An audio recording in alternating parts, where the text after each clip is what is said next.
سبحان اللہ لا الہ الا اللہ واللہ اکبر سبحان اللہ والحمد للہ ولا الہ الا اللہ واللہ اکبر سبحان اللہ والحمد للہ ولا الہ الا اللہ واللہ اکبر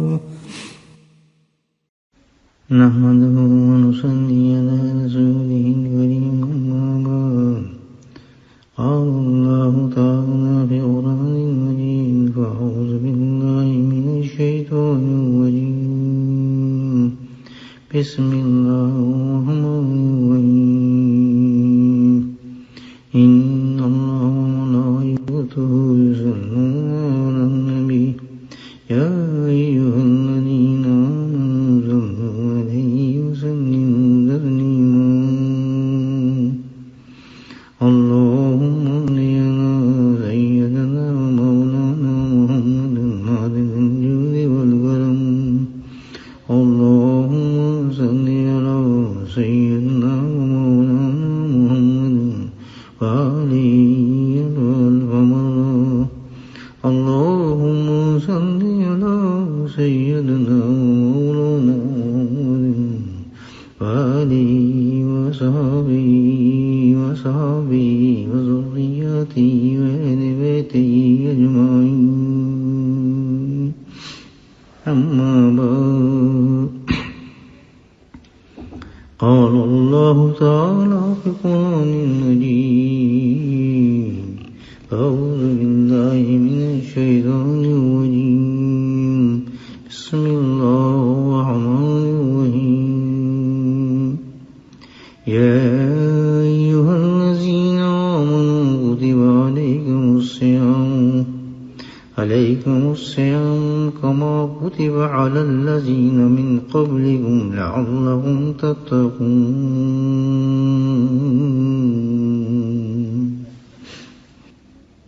صدق اللہ العظیم.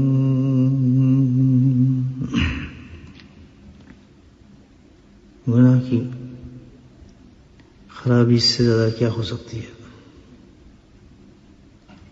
اس سے بڑا نقصان کیا ہو سکتا ہے کہ گناہ سیدھا انسان کو جہنم میں لے جاتا ہے. سیدھا راستہ گناہ کے بعد جو گناہ دکھاتے ہیں انسان کو جہنم کا. اور ضروری نہیں کہ بہت سارے گناہ ہوں یا بہت بڑے بڑے گناہ ہوں. ان گناہوں کی وجہ سے جہنم میں جائے گا، ایک گناہ سے جہنم میں نہیں جائے گا. ہر گناہ کی طاقت ہے، یہ تاثیر ہے، یہ اثر ہے، وہ جہنم میں لے جاتا ہے انسان کو. گویا کہ صرف یہی نہیں کہ ہم گناہوں سے بچیں بلکہ ہمیں گناہ سے بچنا ہے،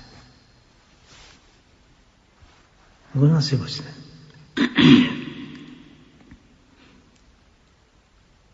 کوئی جنت میں ایسا جنت ہی ہوگا جو جس کے اوپر کوئی گناہ ہو؟ نہیں. بلکہ ہر جنتی جو ہوگا وہ گناہ سے پاک ہوگا. جنہوں نے دنیا میں گناہ کیے ہوں گے ان کو پہلے جہنم میں ڈالا جائے گا، اور جہنم میں گناہوں کے مطابق ان کو رکھا جائے گا، گناہ جلائے جائیں گے. پاک صاف کرنے کے بعد ان کو ایمان کی برکت سے پھر جنت میں ڈالا جائے گا. تو اب یہی نہیں کہ ہم نے سب غیبت نہیں کرنی تو باقی دوسرا گناہ کرنا ہے، جھوٹ نہیں بولنی تو بس باقی دوسرا گناہ جائز ہے ہم پر. کوئی گناہ بھی انسان نہیں کرنا. اسی کا نام ہے تقوی، جس کے لیے اللہ پاک نے یہ ہمیں رمضان دیا اور روزہ دیا ہے. اب روزہ ہے، اس سے بڑی مثال کیا ہے کہ گناہوں سے روزہ خراب نہیں تو ایک گناہ سے روزہ خراب ہو جاتا ہے. جیسے کل میں نے آپ کو حدیث سنائی نبی پاک صلی اللہ علیہ وسلم کی، سب غیبت کر رہے تھے، ایک سن رہا تھا تو اپنا دونوں کا روزہ ختم ہو گیا. تو گناہ کیے نہیں تھے بلکہ ایک گناہ تھا جو انہوں نے کیا. ایک روزہ صبح سے شام تک آپ نے محنت کی لیکن ایک گناہ کر لیا تو روزہ برباد ہو گیا. ساری زندگی ہم انسان محنت پر کرتا رہا، جو کچھ بھی کیا، لیکن گناہ کر لیا تو اس کی محنت ضائع ہو گئی. تو مشن ہمارا یہ ہے، مقصد ہماری زندگی کا سب سے بڑا یہ ہے کہ ہم اپنے آپ کو گناہ سے بچا کر رکھیں. بڑا آسان اللہ نے اس طریقہ دیکھ کتنا اچھا بتایا کہ دو ہی طریقے ہیں گناہ کے، یا تو اس کو جہنم میں جلایا جائے گا، لیکن اللہ نے اسے بہترین آسان طریقہ بتا دیا کہ اگر گناہ ہو گیا کسی غلطی سے، بشریت سے، تو اس کا بہترین علاج بتایا اللہ نے. اسی وقت استغفار کر لے، توبہ کر لے اللہ سے، دینا کرے. اوف یا اللہ میری نگاہ نے یہ کام کر دیا، میں معافی چاہتا ہوں. یا اللہ میں نے منہ سے میری گالی نکلی، یا اللہ مجھے معاف فرما دے، کرم فرما دے. یا اللہ میں غصے میں بات کیا اٹھاؤں، یا اللہ مجھے کرم فرما، مجھے معاف فرما دے، میں معافی کرتا ہوں. اتنا بہت ہے. اس سے زیادہ اور منانا چاہیں تو دروخات نفل پڑھ لیں، اور راضی کرنا چاہیں تو ایک تسبیح استغفار کی اللہ سے کر لیں. جس قدر گریہ کریں گے تو گناہ کے بعد اللہ تعالیٰ اس قدر درجات کو بلند فرماتے ہیں انسان کی. تو حقیقت تو یہ کہ گناہ انسان کے درجات کو بلند کر دیتے ہیں اگر وہ توبہ کر لے. سبحان اللہ، یہ اسی سینس میں آ جاتا ہے گناہ کرنا بھی. تو گناہ کیا استغفار کرنی چاہیے، اسی وقت گناہ ختم ہو جاتا ہے. اور کچھ چپکائے رکھا تو سیدھا جہنم. اور جب تک وہ چپکا رہے گا جسم کے ساتھ، ساری لعنتیں جہنم کی اس پر پڑتی رہیں گی. اللہ کی رحمتیں اس کے قریب بھی نہیں آئیں گی. شیاطین اس پر حملہ کرتے رہیں گے. جیسے کوئی گندی چیز آپ جیب میں رکھ لیں تو جب تک وہ آپ کی جیب میں گندی چیز ہے، اس کی بدبو آتی ہی رہے گی جب تک اس گندی چیز کو آپ جیب سے باہر نکال دیں. اسی طرح گناہ ہے. اگر گناہ چپکا ہے آپ کے اوپر تو گناہ تو وہ اپنا کام کرتا رہتا ہے. اتنی بدبو ہوتی ہے اس گناہ کے اندر، کسی گناہ میں بھی اتنی بدبو ہے کہ کوئی فرشتہ آپ کے نزدیک نہیں آئے گا. جب فرشتے نہیں آئے گا تو رحمت کیسے آئے گی؟ کوئی فرشتہ نہیں آئے گا. وہ تو ماسک پہن کے بھی نہیں آ سکتے آپ کے قریب، اتنی سخت بو ہوتی ہے اس کی. تو یہ تو کمال درجہ ہے کہ انسان کتنے گناہوں کو زندگی میں لیے پھرتا ہے. اللہ اکبر، کتنے گناہوں کو لیے پھرتا ہے. اللہ کا کتنا کرم آسان ہوتا ہے کہ انسان کو اللہ توبہ کی توفیق نصیب فرما دیتا ہے. اسی لیے اللہ والے جو ہیں بڑی رحمت ہے اللہ تعالیٰ کی کہ انسانوں کو توبہ کی طرف لے کے جاتے ہیں اور انسانوں سے توبہ کراتے ہیں، اللہ سے معافی دلاتے ہیں. تو بھائی گناہ اور تقوی دو متضاد چیزیں ہیں. رمضان میں ہم نے تقوی لینا ہے، تو تقوی رمضان میں لیں گے تو گناہ ختم ہو جائے گا. گناہ ختم ہوگا تو پھر تقوی آئے گا. اللہ نے عبادت بھی ایسی دے دی. گناہ ختم ہوگا تو تب روزہ ہوگا. اگر آپ نے گناہ کیا ہے تو وہ روزہ نہیں ہے، پھر شام کو روزہ نہیں ہوگا آپ کا. کیونکہ ہمیں تقوی لینا ہے. رمضان میں ہمارا مقصد تقوی حاصل کرنا ہے.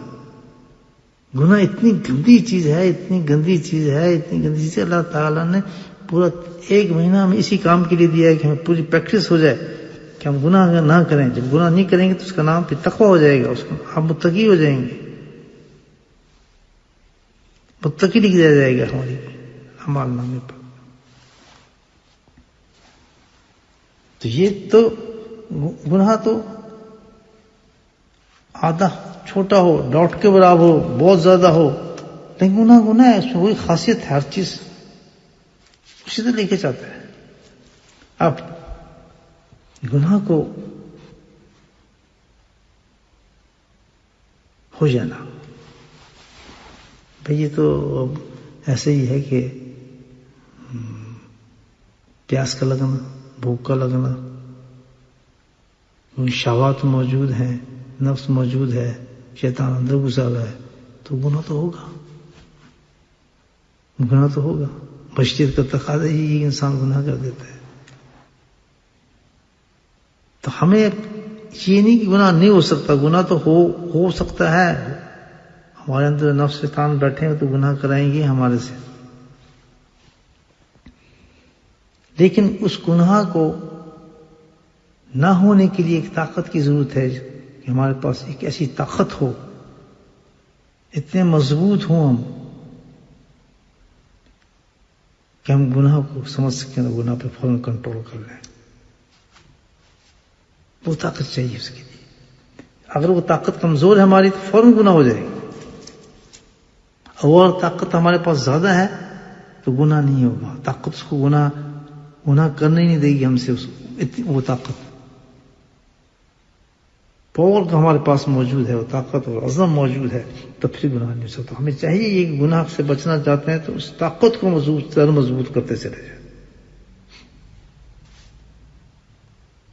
اللہ پاک نے اس کی بڑی خوبصورت دیکھنے مثال دی ہے قرآن حکیم کے اندر. ایک واقعہ سورہ یوسف میں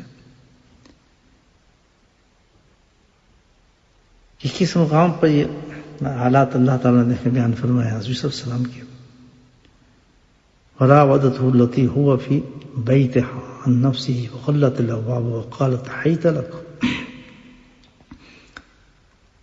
فرماتے ہیں اللہ تعالیٰ نے کہ یوسف السلام ایک عورت، اسی عورت کے گھر میں رہتے تھے، یعنی زلیخا تھی. انہوں نے اپنے پاس رکھ لیا تھا جس عورت کے گھر میں یوسف رہتے تھے. قرآن کہہ رہے ہیں وہ فی بیتہا، جس کے گھر میں وہ رہتے تھے، یعنی لے گئے تھے. عزیز مصر تھا، ان کو گھر لیا، غلام تھے، خریدا. تو اللہ تعالیٰ کہتے ہیں کہ اس عورت کی جس کے گھر میں وہ رہتے تھے، عن نفسہ، اس نے اس کو پھسلایا، بہلانا شروع کیا. ناز نخرے سے عورت تھی، طریقے سارے استعمال کیے انہوں نے. اور پھر اس کے بعد غلت الابواب، پھر اس نے دروازوں کو بند کر دیا. سب سے پہلے تو انہوں نے خوب اس کو پھسلایا ناز نخرے کے ساتھ، اور اس کے بعد پھر دروازوں کو بند کیا. یعنی اللہ تعالیٰ نہیں کس قسم کا ماحول پیش کروا رہے ہیں. تقاضا نفس کا کتنا گرم کر رہا ہے. وقالت حیت لک، دروازوں کو بند کر کے خوب اپنے آپ تیار کر کے ان کے لیے خوب نفس کو تیار کیا دوسرے کو. اور پھر کہتے ہیں وقالت، پھر کہنے لگی حیت لک، اور تجھے کہتی ہوں کہ آ جا میرے پاس. اب ایک قرآن فیصلہ دیکھیں، وقالت حیت لک، آ جا، ماحول بن چکا ہے. یہ ایک مثال ہے قرآن کی کہ اس عورت کو انسان نفس سمجھے. نفس اسی طرح انسان کو گناہ کی دعوت دیتا ہے. کیا کرتا ہے؟ حضور خیر کہتا ہے انسان کے اندر نفس ہے. سنیں کہ جس گھر میں عورت تھی وہ رہتی تھی، تو انسان کا پورا جسم ایک گھر ہے نا، اس کے اندر کیا ہے؟ نفس رہتا ہے. بس شکل زلیخا کے مقابلے میں ہے نفس رہتا ہے انسان کے اندر. اس کا نفس آباد ہے تو وہ کیا کرتا ہے؟ نفس ہی وہ اس کو پھیلاتا ہے، پھسلاتا ہے گناہ کی طرف. اس کے تقاضے کو بلند کرتا ہے، کر لینا، کر بھائی کام کر لینا. نفس کا یہ کام ہے کہ وہ ہٹتا نہیں ہے، پیچھے نہیں ہٹتا. وہ اتنا ضدی ہے کہ پھر آ جائے، پھر آپ کو کر لینا، کیا فرق پڑتا ہے، یا چلنا، یا خیر ہے، یا کچھ نہیں ہوگا یار، بس اس کے پیچھے لگا رہتا ہے جب تک وہ کام اسے نہیں کرا لیتا. یہ نفس کا کام ہوتا ہے. جب اس نے کوئی برا کام کرانا ہوتا ہے نا، اس نے ہٹتا نہیں پیچھے، وہ کرا کے چھوڑتا ہے. اور چل یار کوئی فرق نہیں پڑتا، اور چل کرتے ہیں یار، وہ لگا رہے گا اس کے پیچھے. اتنی خبیث چیز ہے نفس. تو وہی بیان قرآن کرتا ہے نفس اس نے بہلانا شروع کر دیا. نفس اس طرح بہلاتا ہے انسان کو گناہ کی طرف. غلت الابواب، اور پھر کیا ہے؟ دروازے بند کیا زلیخا نے، بالکل تخلیہ. بعض روایت میں 7 دروازے تھے جو زلیخا نے بند کیے کہ کسی نکل ہی نہ سکے. تو نفس انسان کے ان 7 دروازوں کو، نفس انسان کے اندر جو بدن میں جو دروازے موجود ہیں بھائی، ان دروازوں کو لاک اپ کرتا ہے. سبحان اللہ. وہ دروازے کون سے ہیں؟ لطیف قلب، روح، سر، خفی، اخفا، نفس، قالبیہ. یہ 7 ہمارے اندر دروازے ہیں. ان دروازوں کو اس نے لاک کیا کرتا ہے نفس پہلے، تاکہ یہ کہیں سے بھاگ نہ سکے. لاک کے دروازے ہمارے سارے بند کیے اس نے، ادھر سے کہیں سے نہ بھاگ سکے. اور جب میں اس کو بہلاؤں پھسلاؤں گناہ کی طرف لے کر آؤں، جس طرح زلیخا کر رہی ہیں یوسف السلام کے ساتھ، تو یہ کسی دروازے سے باہر نہ نکل سکے. ہمارے لاکھ ہوئے ہیں سارے دروازے، اور نفس اندر موجود ہے، وہ دعوت دیتا ہے جب کسی گناہ کی تو نکلنے ہی نہیں دیتا آپ کو، جب تک وہ گناہ سے نہ کرا لے، دروازے بند ہے. اور کل ڈھائی تلک، پھر کہتا ہے آجا بھائی آجا، کر لینا، دروازے سارے بند ہیں، ماحول بن چکا ہے. قرآن نے کیسا ماحول پیش کیا آپ کے سامنے. لیکن وہ یوسف السلام تھے. اب دوسری طرف کس طرح بچیں گناہ سے؟ میں آپ کو بتاؤں، گناہ سے بچنے کا ایک طریقہ ہے کہ قوت جو ہمارے اندر ہم ڈالی ہے وہ قوت اگر مضبوط ہوگی تو اس کو بچا سکے. حضرت یوسف السلام نبی ہیں، جو اتنا زیادہ ماحول بنا، سب کچھ بن گیا. قرآن کیا کہتا ہے وَلَقَدْ حَمَّتْ بِهِ وَهَمَّ بِهَا. سبحان اللہ، کہ اتنا خوبصورت ماحول بنا دیا. تو نفس اتنا اچھا ماحول بنا دیتا ہے انسان کے اندر، جیسے زلیخا نے بنایا تھا. تو کیا ہوتا ہے وَهَمَّ بِهَا. وہ تو یوسف السلام تھے کہ دل میں ان کے بھی خیال جمنے لگا اس عورت کا. اللہ اکبر، دل میں ان کے بھی خیال جمنے لگا اس عورت کا. وَلَقَدْ حَمَّتْ بِهِ وَهَمَّ بِهَا. تو کس طرح بچے؟ تو آدمی کیسے بچ سکتا ہے جب ایسا ماحول نفس پیدا کر دے انسان کے اندر؟ سارے دروازے بند، ہمارے دروازے بند ہیں، 7 دروازے. نہ لطیفہ قلب کھلا ہے، نہ روح کھلا ہے، نہ سر کھلا ہے، نہ خفی کھلا ہے، نہ افاق کھلا ہے، نہ نفس. ہم گئے نہیں کسی کے پاس، ہم تو جی بڑے وہ ہیں، ہم تو پڑھے یہ ہیں. بھائیو، جب تک کسی اللہ والے کے پاس انسان نہیں جاتا کام نہیں بنتا. جب تک دیکھیں قرآن بتاتا ہے کس طرح بچے. لولا ان رأى برهان ربه كذلك لنصرف عنه السوء والفحشاء.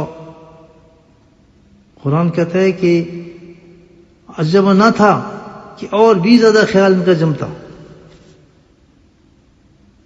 اور بھی زیادہ خیال آ جاتا. یہ حضرت یوسف السلام کے بارے میں مجھے بتائیں کہ جب اتنا سخت نفس ماحول پیدا کر دے انسان کے دل میں، اور سارے دروازے ہمارے بند ہوں، اور گناہ کا پورا تقاضا ہو جائے، تبھی تو انسان گناہ کر بیٹھتا ہے. اتنے بڑے بڑے گناہ ہو سکتے ہیں انسان کے، یہ تصور بھی نہیں کیا جاتا. ایسی ایسی مثالیں ملتی ہیں کہ اللہ معاف. معاشرے کے اندر آپ دیکھیں گناہوں کی کہ تصور بھی نہیں کیا جا سکتا. آدمی انسان جانور بن جاتا ہے، نفس انسان کو جانور بنا دیتا ہے، کیونکہ دروازے پہلے بند ہیں ہمارے سارے. اللہ وقت کسی اللہ والے سے دروازے کھلوائے ہوئے، یہ دروازے تو کھلے ہیں بھاگنے کے لیے. آپ لوگ روح سے بھاگ جائیں گے، نفس سے بھاگ جائیں گے، سر سے بھاگ جائیں گے، خفی سے بھاگ جائیں گے، اخلاق سے بھاگ جائیں گے. 7 دروازے آپ کو کھولے ہیں. جب نفس حملہ کرتا ہے تو وہاں کسی اللہ والے نے آپ کے دروازے کھولے ہیں، ایک دروازہ دوسرا دروازہ بھاگتے چلے جائیں گے آپ. حضرت السلام ساتھ تھی، وہ جب 7 دروازے بند کیے تو ان کے پاس کیا تھا؟ قرآن نے بتایا برہان ربی. ایک برہان، وہ کیا تھا؟ اس دلیل نے جس کو بچایا. کیا دلیل تھی جو ان کو بچا گئی؟ حضرت السلام ان کے پاس دلیل تو قوت تھی، شرعی قوت موجود تھی، تقوی بلند درجے پر تھا ان کا. تو تقوی کی طاقت اتنی زیادہ تھی ان کی، برہان وہ تقوی تھا، اتنی زیادہ تھی کہ شرعی دلیل ان کے سامنے آ گئی کہ یہ تو گناہ ہے. سبحان اللہ، یہ نیکی کام کی سخت گناہ ہے، میں کیسے کروں؟ نہ ربی آسن مسوا، میں کیسے کر سکتا ہوں یہ گناہ؟ یہ تو محسن ہے میرا. انہ لا یفلح الظالمون، میں ظالموں نے میں نے یہ کام کرنے کے بعد. سبحان اللہ، اتنی زبردست ماحول بنانے کے باوجود بھی وہ کیسے بچ گئے؟ برہان ربی، ان کے پاس دلیل مضبوط تھی اس وقت جس نے اس کو بچایا. تقوی ان کا بہت بلند تھا اس وقت، اس کی طاقت بلند تھی اس گناہ سے، اس ماحول سے، اس گناہ سے. تو کیونکہ طاقت گناہ سے زیادہ تھی تو انہوں نے کیا کیا؟ معاذ اللہ، قال معاذ اللہ. تو ایسے موقع میں انسان گناہ کی طرف اتنا نفس گھیر لیتا ہے تو کون بچاتا ہے؟ کیا کرنا چاہیے؟ فوراً اللہ کی طرف انسان رجوع کرتا ہے، اور یہ اصلاح، یہی صوفیہ کرام کام کرتے ہیں. اور اللہ کی طرف رجوع فرمایا نا معاذ اللہ کہنے کے بعد یقین اتنا تھا اللہ پاک پہ، دروازے بند تھے، پھر دروازوں کے باہر شروع ہوئے، جس دروازے پہ جاتے تھے دروازے کھلتے چلے جاتے تھے. 7 دروازے کھل گئے. صوفیہ کرام بھی تو یہی کہتے ہیں کہ جس وقت گناہ کا تقاضا انسان پر ہو تو فوراً اللہ کا ذکر شروع کرتے اور ان دروازوں کی طرف بھاگنا شروع ہو جائے. کبھی لطیفہ قلب پہ کرے، کبھی روح پہ کرے، کبھی سر پہ کرے، کبھی خفی پہ کرے، کبھی اخفا پہ کرے. جیسے ان دروازوں پہ خطرہ جائے گا، دروازے کھلے ہیں الحمدللہ، ان سے بھاگنا شروع ہو جائے گا. تو کیا ہے، اس کو سمجھ جائے گا کہ تو گناہ ہے جو میں کر بیٹھوں گا. یف الظالم، ظالم ہو جاؤں گا. ظالم کبھی فلاح ہوئی ہے؟ یہ ہوش اس کے ٹھکانے آ جائیں گے، اس کے سامنے شعور جاگ جائے گا، اس کا سینس جاگ جائے گا کہ تو گناہ میں نہیں کر سکتا. استغفر اللہ، اتنا بڑا کام ہے کروں تو گناہ ہے. ہر گناہ اس کو بہت بڑا نظر آئے گا. اس کی طاقت تقوی کی اونچی ہے، بلند ہے. کہ قرآن حضرت السلام کی مثال دی ہے. اللہ تعالیٰ فرماتا ہے کہ کذالک لنصرف عنہ سوء الفحشاء انہ من عبادنا المخلصین.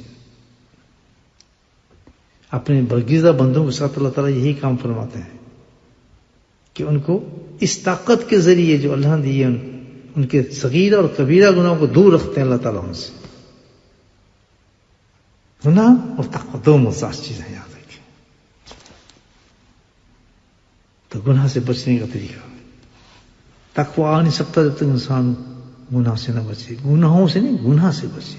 ایک گناہ بھی اس کو، ایک گناہ شرط جس وقت اسی وقت توبہ کرنی چاہیے. تو دو چیزیں سمجھ آ گئی کہ سب سے خطرناک چیز جو ہمیں بتائی گئی ہے رمضان کے اندر گناہ ہے. کہ گناہ نہیں، گناہوں سے نہیں، ایک گناہ جو آپ کے روزے کو ختم کر دے گا. اور گناہ سے بچنے کا طریقہ کیا ہے؟ تقوی ہے، طاقت ہے. گناہ سے لڑنے کی طاقت کو بلند کریں، اس کو مضبوط کریں، اس کو، اسی کا نام تقوی ہے. اس میں گناہوں کی خلاف لڑنے کی طاقت کا نام ہی تقوی ہے. کہ جس قدر آپ کا تقوی بلند ہوگا، جس قدر طاقتور ہوگا آپ کا تقوی، اسی قدر آپ سے کم گناہ زرد ہوں گے. اور ایک درجہ ایسا آ جاتا ہے اس پر اللہ تعالیٰ کہتا ہے کہ اسی طریقے سے ہم صغیرہ اور کبیرہ گناہوں دوسروں ختم کروا دیتے ہیں. ان میں پیدا نہیں ہونا، وہ گناہ کو سمجھ جاتے ہیں کہ گناہ جب کراتا ہے نفس تو انسان کو اندھا کر دیتا ہے. اس وجہ سے لوازمات پیدا کرتا ہے نفس، یہ سجاتا ہے خوب. جیسے زلیخا کے بارے میں فرمایا، خوب سجا کے اس نے پیش کیا، اپنا بنا کے پیش کیا. اس طرح نفس گناہ کو خود لپیٹ کے پیش کرتے ہیں انسان کے خلاف. کچھ فرق نہیں پڑے گا یار، کر لو گناہ، ایسا تو ہو جاتا ہے. ہر گناہ کے پیچھے ایک نفس کی لذت ہوتی ہے جو انسان کو کراتی ہے. تو بچنے کا طریقہ یہ ہے، اس کی طاقت ہے اس کے پاس، تقوی اس کا موجود ہے، تقوی طاقتور ہے، تو اللہ تعالیٰ کہتا ہے کہ پھر وہ کبھی گناہ نہیں کر سکے گا. جیسے حضرت یوسف السلام نے کر کے دکھایا کہ سب کچھ ماحول بننے کے باوجود بھی ان کی تقوی، کیونکہ ان کا تقوی بلند تھا. برہان ربہ کے پاس اللہ کی دلیل موجود تھی، دلیل سامنے آ گئی، شریعت کی دلیل سامنے آ گئی کہ بھائی یہ تو تقوی نے ظاہر کر دیا کہ گناہ ہے، خبرداری میں کام کرنا، تو ظالم ہو جائے گا انسان. تو جب بھی کوئی بندہ گناہ کے لیے نفس کو ابھارتا ہے تو اس کے لیے ہمیں چاہیے، بچنے کے لیے ایک چیز چاہیے، وہ کیا ہے؟ تقوی ہے. رمضان ہمیں دیا اللہ پاک نے اس لیے کہ ہم متقی بن جائیں. سبحان اللہ. یہ 30 دن ہم، بلکہ ایک دن بھی ہم ایسا گزار لیں کہ صبح سے شام تک ہم گناہ نہ کریں. گناہوں نہیں، گناہ نہ کریں. نہ زبان سے کوئی گناہ ہو. سب سے زیادہ زبان سے گناہ ہوتے ہیں. تو یاد رکھیں کوئی گناہ چھوٹا نہیں ہے. چھوٹا کیا؟ چھوٹا کیا؟ نہیں تو جہنم میں جا رہے ہیں، چھوٹا کہاں سے ہو گیا گناہ؟ گناہ ہے، گناہ تو گناہ ہے، اس نے جہنم میں لے جانا ہے. تو چھوٹا بڑا ہے ہی نہیں، بس چیز چھوٹا گناہ ہو ہی نہ. بشرط اتقاء سے گناہ ہو جائے انسان کے، اگر تقوی آپ کے پاس ہوگا تو فوراً آپ اس وقت توبہ کر لیں گے. توبہ بھی انسان اسی کو کرتا ہے گناہ کو جب اس کو گناہ سمجھتا ہے. ورنہ ہم کہتے ہیں کتنے لکھے ہے، پاس تقوی نہیں ہوتا، ہے ہی نہیں گناہ. جی کدھر گناہ ہے؟ ایک بے پردہ اور سے آپ پوچھو کہ گناہ نہیں ہے، ماحول کیسا ہے، ہم کیسے ہیں؟ جس کے پاس تقوی ہوگا وہ اس کو اتنا گناہ اس کو نظر، اللہ یہ کیسے کر رہا ہے یہ کام، یہ عورت کیسے کر رہی ہے یہ کام. اتنا فرق ہو جاتا ہے انسان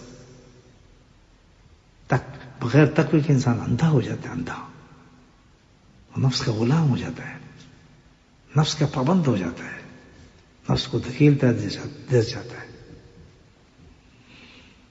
تو یہ بہت بہترین پریکٹس جو ہم سے روزہ کروا رہا ہے الحمدللہ. یہ ہم نے پورا مہینہ اس مقصد کو حاصل کرنا ہے، اور مقصد یہ ہے کہ تقوی متقی بن جائیں. اور جب ہم رمضان سے نکلیں تو زندگی ایسی ہو کہ ہر گناہ کو ہمیں احساس ہو کہ گناہ مجھے یہ کام نہیں کرنا چاہیے. ہر گناہ ہو بھی جائے اتفاق سے تو اسی وقت ہوا کرنی ہے کہ اللہ تعالیٰ سے معافی مانگنی ہے تاکہ اس گناہ کی جڑ ختم ہو جائے. اللہ پاک ہم سب کو توفیق نصیب فرمائے. بسم اللہ الرحمن الرحیم الحمد للہ رب العالمین والصلاة والسلام علی سید المرسلین شفیع المذنبین طه یاسین نبی الامین اللہم صلی علی سیدنا مولانا محمد النبی الامین ازواجہ امہات المؤمنین وذریاتہ واہل بیتہ کما صلیت علی ابراہیم انک حمید مجید وسلم تسلیما دائما. اللہم اغفر لنا ذنوبنا وظلمنا واسلنا وجدنا خطأنا وعمدنا كل ظالم.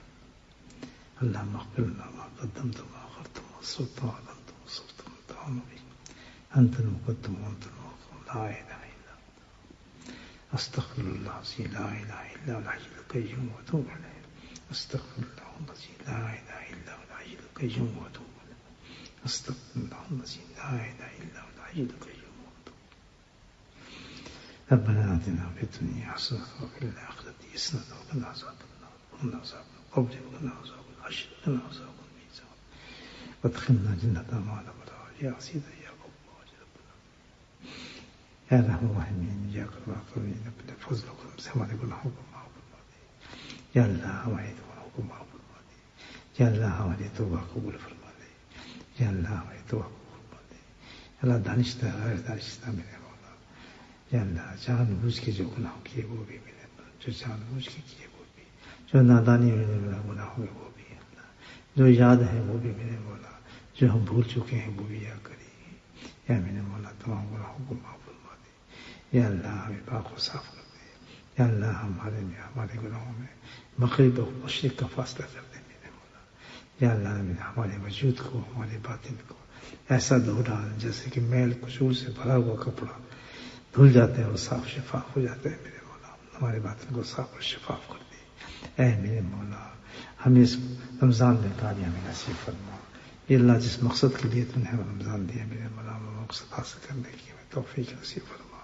اے میرے مولا ہمیں متقی بنا دے یا اللہ. ہمیں متقی بنا دے یا اللہ. ہمیں متقی بنا دے یا اللہ. اپنے خوف میں سے اتنا خوف کو حصہ عطا فرما کہ ہم تیری فرمان برداری میں چلے جائیں میرے مولا یا اللہ. تیرے گناہوں میں تیرے گناہوں سے بچ جائیں میرے مولا یا کریم. تو اپنا فضل فرما رہے ہیں یا اللہ. خوف کا اتنا حصہ فرما دے میرے مولا جو ہمارے گناہوں کے درمیان حائل ہو جائے یا کریم یا اللہ. فرما برداری کا اتنا حصہ دکھا دے یا اللہ جو ہمیں جنت میں پہنچا دے یا کریم یا اللہ. ہمیں یقین کا اتنا حصہ عطا دے کہ ہم ہتھیار میں سمجھ جائیں کہ میرا مولا تو ہم سے راضی ہے، تیرے طرف سے ہی ہے میرا مولا. تیرے حواس میں تیرے حکم پہ میرا مولا ہم راضی ہو جائیں یا رحیم یا کریم یا اللہ. ہمارے بیماروں کو شفا نصیب فرما.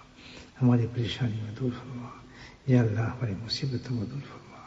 ہمارے یقینوں کو بلند فرما یا اللہ. ہماری معرفت کو اور عصمت دے یا اللہ. ہماری عظمت کو طاقت عطا فرما یا اللہ. تو ہمیں قریب کر دور نہ فرمانا یا اللہ. عطا فرمانا محروم نہ فرمانا یا اللہ. ہماری نیکیاں زیادہ کرنا کم نہ فرمانا یا اللہ. ہمیں عزت دینا ذلیل نہ فرمانا یا میرے مولا. اپنے فضل و کرم سے اپنے حبیب کے صدقے سے ہماری تمام دعاؤں کو قبول فرمانا اے میرے مولا. ہمارے ماں باپ کی بخشش فرما دینا یا اللہ. جنت میں اعلیٰ مقام عطا فرما یا اللہ. ہمارے تمام لوگوں کی، ہمارے رشتہ دار جتنے بھی ہیں میرے مولا سب کو تو بخشش فرما. جنت میں اعلیٰ مقام نصیب فرما میرے مولا یا اللہ. ہمارے مشائخ کرام جنہوں نے ہماری تربیت فرمائی میرے مولا یا اللہ. اپنا قرب خاص نصیب فرما میرے مولا کو یا اللہ. جنت میں اعلیٰ مقام فرما کریم یا اللہ. تو اپنے فضل کرم سے تمام نظام آسان اور سہل کرنے کی توفیق نصیب فرما اے میرے مولا. تو ہماری ساری دعاؤں کو جو ہم نے ذکر میں مانگی قبول فرما. وصلی اللہ تعالیٰ علی خیر خلقہ محمد وآلہ وصحبہ اجمعین برحمتک یا ارحم الراحمین. آمین.